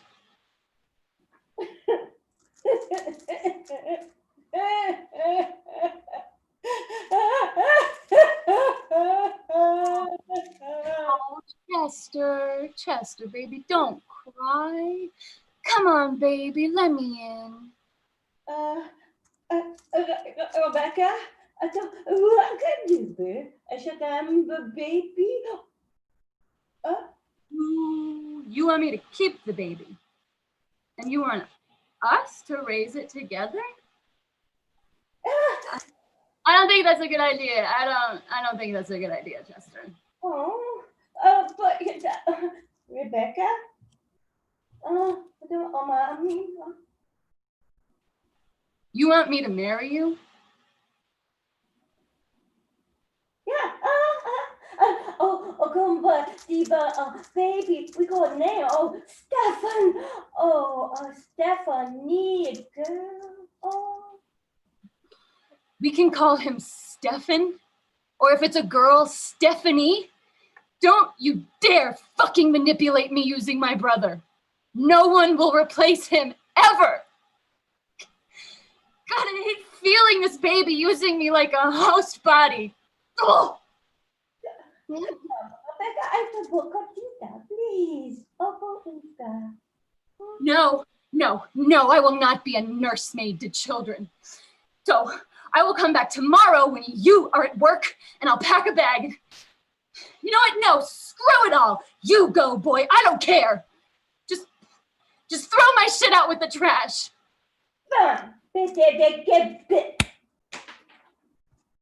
Oh, screw you, Chester. You son of a bitch. That's pathetic. You changed the locks, and then you want to raise his bastard child with me? Oh, a real man would come down here and slap the crap out of me. You don't have the balls.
Do do do do do do do do do do do do do do do.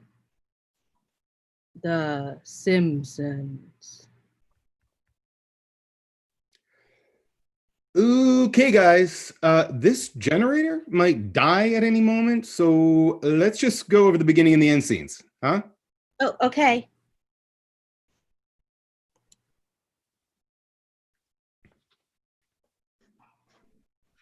There's a storm coming.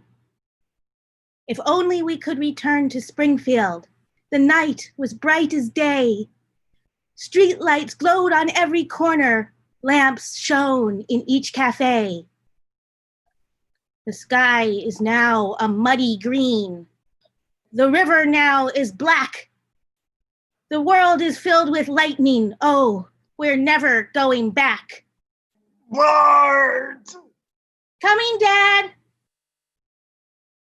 There is no going back.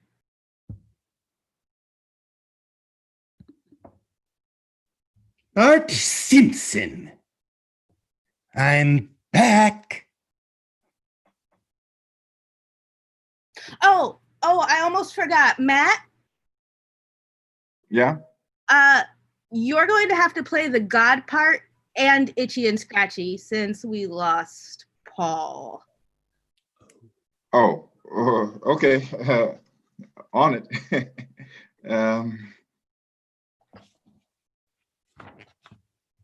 A river rages through the night. The darkness rages toward the sea. The ocean storms and sprays ahead. There is nowhere for them to flee.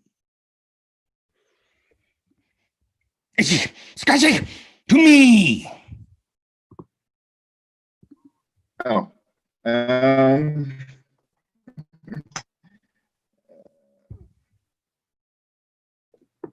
you're a bad one, Mr. Burns.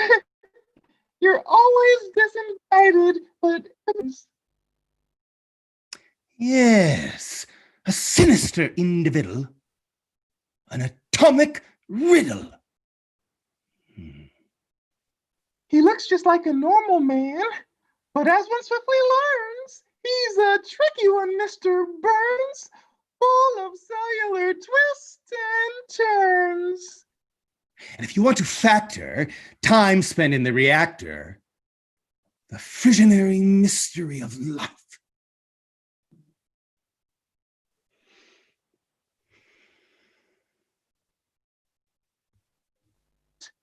It will come as no surprise that what he touches flourishes, is happy to be touched. Oh, yes, you're a grim one, Mr. Burns, who every angel spurns. You fill one with concerns and mix one's charms. And my touch, it feels like burns. My touch, it won't spread germs. Oh, yes, my touch, it is for what you yearns. Okay, great job, everyone. Let's move on to the final scene. We need to test the knife scene. Okay, but where are we going to start from? Start from the God opening. Oh, okay. And now the sky is filled with stars. The moon floats high. You cannot see it for the storm. The birds are shaken from the trees. Their nests are torn and blown away. They try to rise. They try to fly. The wind fills their wings. They die. Wings ripped apart by wind. They die. All right, Bart, it's time to die. Now is the time to die, you say? Well, speed it up. I don't have all day. Slice me into steak or fillet. Now is the time to die. If a man truly wants to die, is it as amusing to kill him? Yes, it is. Come on, Bart. Get into your place face. The final sigh, the long goodbye. Sayonara, suckers. Cold, cruel world, toodaloo. Snap to it, Mr. Burns. Let's see what you can do. Itchy, scratchy, to me.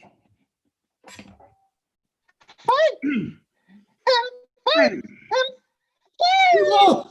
No! No! This is no victory, Bart Simpson, and don't imagine that it is you who may have succeeded.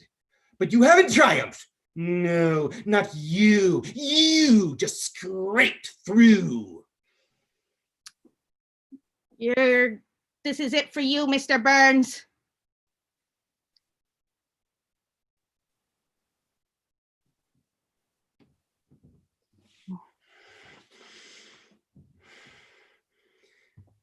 Kill me now, Bart Simpson. Yes, kill me all you like, but don't be surprised when you and I meet again. I'm never leaving. I don't go away. I'm here for 1,000 years. I am here for 100 million years. Yes, Bart Simpson, I will be here forever. You'll stay away forever. Ah! Oh! Oh! Oh! Oh!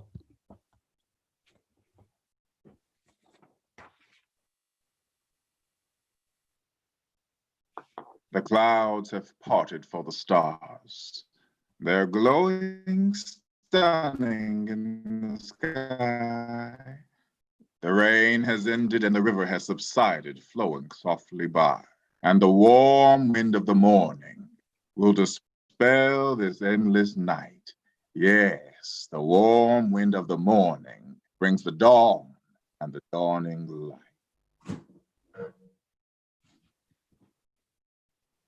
And now that I've lost everything, now that everyone I love is gone, all I have left is everything. The river carries me on. I'm a boy who could have anything. I'm reaching out for everything. There's nothing I'm afraid to see. And I will live life splendidly. Yes, I will meet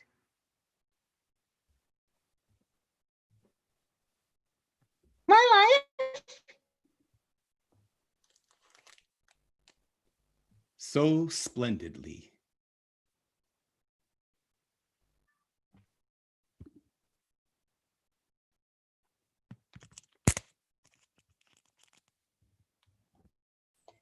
Hello and good morning. I am Rabbi Isidore Chamovitz of the Bronx Home for Aged Hebrews.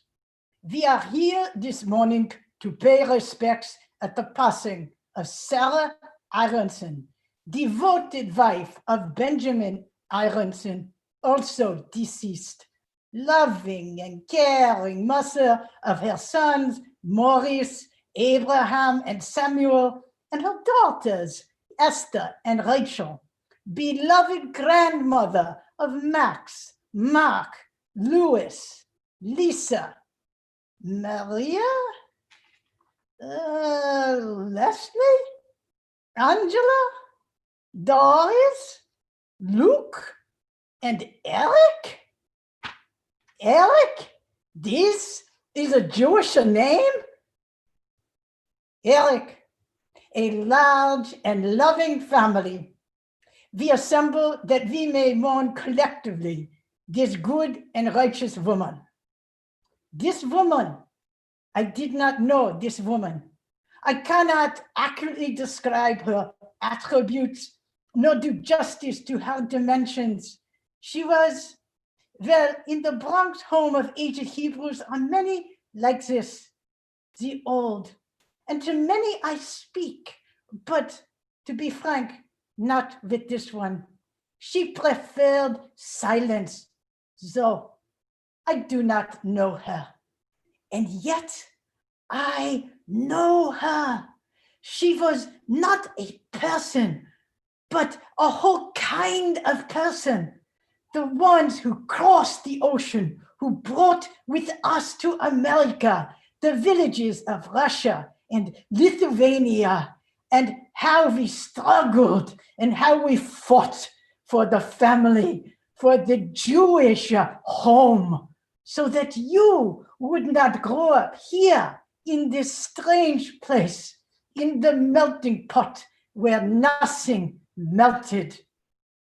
Descendants of this immigrant woman, you did not grow up in America. You and your children and their children with their Goyish names. You do not live in America. No such place exists. Your clay is the clay of some Litvak shtetl. Your air is the air of the steppes, because she carried the old world on her back across the ocean in a boat. And she put it down on Grand Concourse Avenue or at Flatbush. And she worked that earth into your bones. And you pass it to your children, this ancient culture and home. You can never make that crossing that she made, because such great voyages in this world no longer exist. But every day of your life, the miles that voyage between that place and this one, you cross every day. You understand me?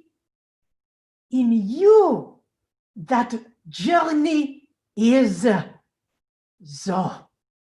This one is the last of the Mohicans. She was. Pretty soon, all of the old will be dead. Amen.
Hold 1 second, because we don't have Sally.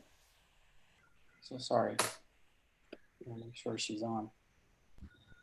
Last scene, everybody. You have to start my video. Oh, that's what happened, because there was a moment there. Joe, can you start Sally's video? Because you're the host. What's her name on here?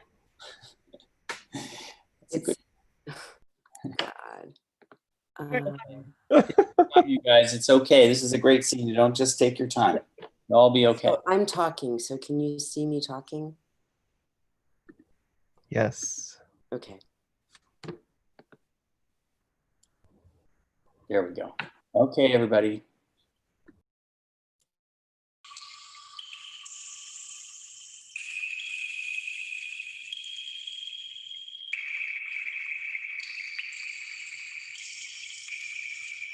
We are. a chorus of stones. Little stone. I'm a big stone. And I'm a loud stone.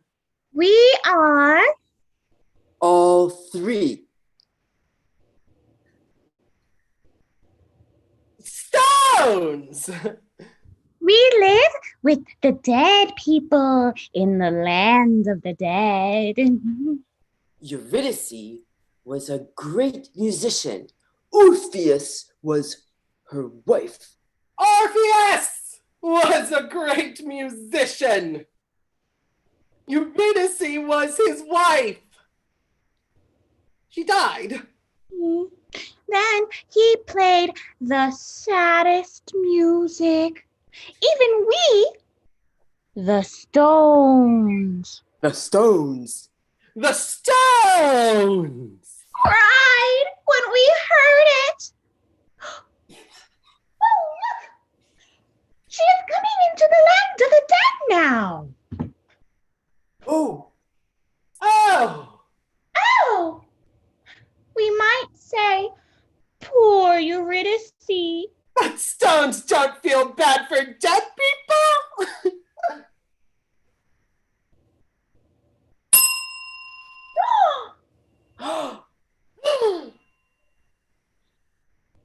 Eurydice wants to speak to you. But she doesn't speak your language anymore. She speaks in the language of dead people now. It's a very quiet language. Like if the pores in your face opened up and talked. Like potatoes sleeping in the dirt.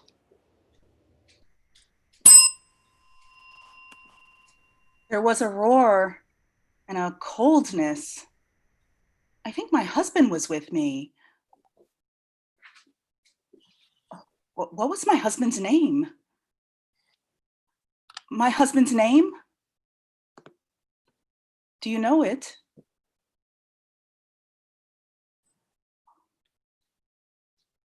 How strange. I forget. It was horrible to see his face when I died. His eyes were two black birds and they flew to me. I said, no, stay where you are. He needs you in order to see. When I got through the cold, they made me swim in a river and I forgot his name. I forgot all the names.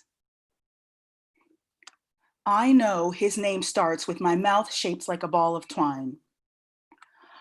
Or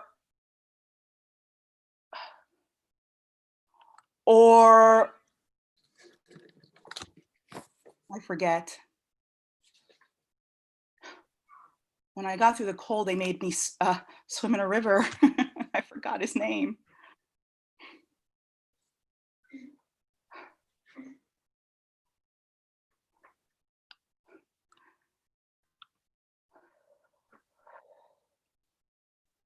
They took me to a tiny boat.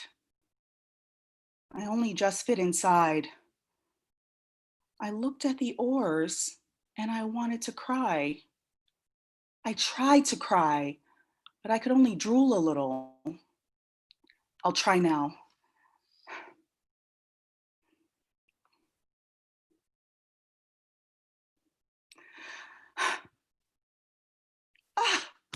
What happiness it would be to cry. I was not lonely, only alone with myself, begging myself not to leave my own body. But I was leaving. Goodbye, head, I said. It inclined itself a little, as though to nod to me in a solemn kind of way. How do you say goodbye to yourself?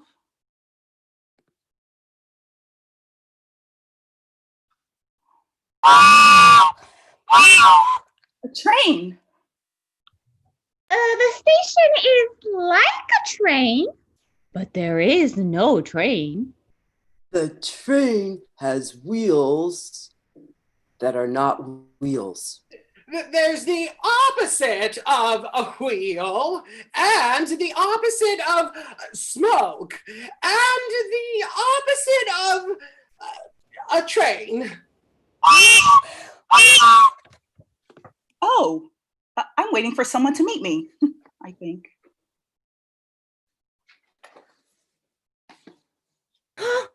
Eurydice? At last, a porter to meet me. Do you happen to know where the bank is? I need money. I've just arrived. I need to exchange my money at the Bureau de Change. I didn't bring traveler's checks because I left in such a hurry. They didn't even let me pack my suitcase. There's nothing in it. That's funny, right? Funny? Ha ha. I suppose I can buy new clothes here. I would really love a bath. Eurydice? What's that language you're speaking? It gives me tingles. Say it again. Eurydice. Ooh, it's like a fruit. Again. Eurydice, I'm your father! Shut up! Shut up! You remind me of something, but I can't understand a word you're saying. Say it again. Your father! Shut up! Shut up! Up! He doesn't understand you! She's dead now, too. You have to speak in the language of stones! When you were alive, I was your father! Father? Yes, that's right. I need a reservation for the fancy hotel.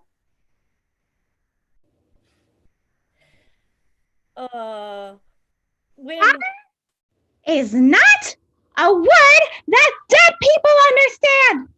He is what we call subversive. When you were alive, I was your tree. My tree. Yes, the tall one in the backyard. I used to sit all day in its shade. Ah, there, shade. We have a problem here. Is there any entertainment at the hotel? Any dancing ladies, like with the great big fans? I named you Eurydice. Your mother, she named all the other children, but Eurydice, I chose for you. Be careful, sir. Eurydice, I wanted to remember your name. I asked the stones. They said, forget the names. The names make you remember. I told you how it works. One day, it would not stop raining, and I saw your name inside the rain. Somewhere between each drop, I saw falling letters. Each letter of your name. I began to translate. Oh, E. I remembered elephants.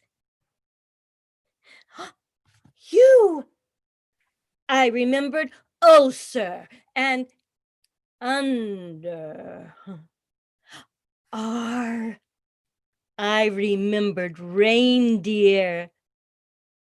I saw them putting their brown noses in the snow. Why? Youth. Yellow. D.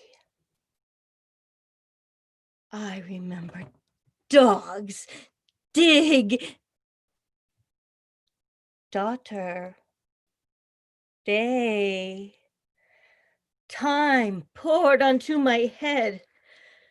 The hours of the weeks, the days, the months.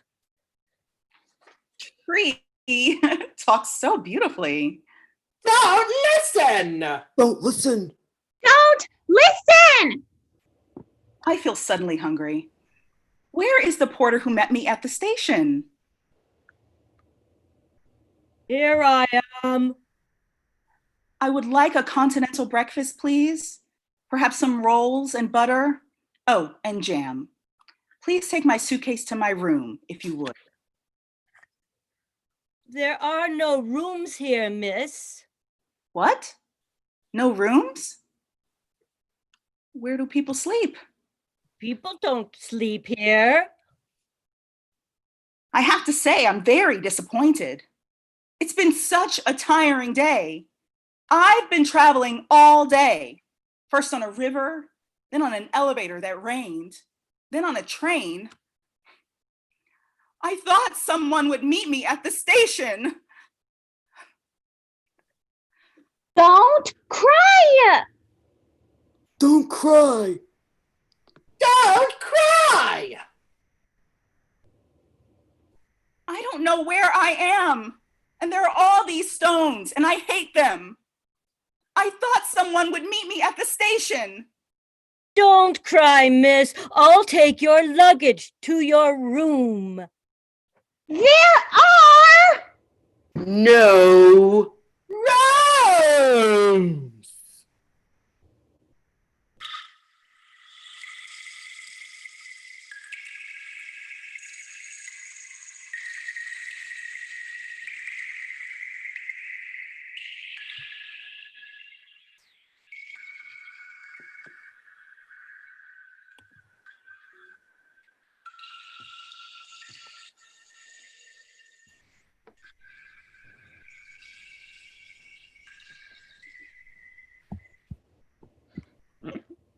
Vai, vei.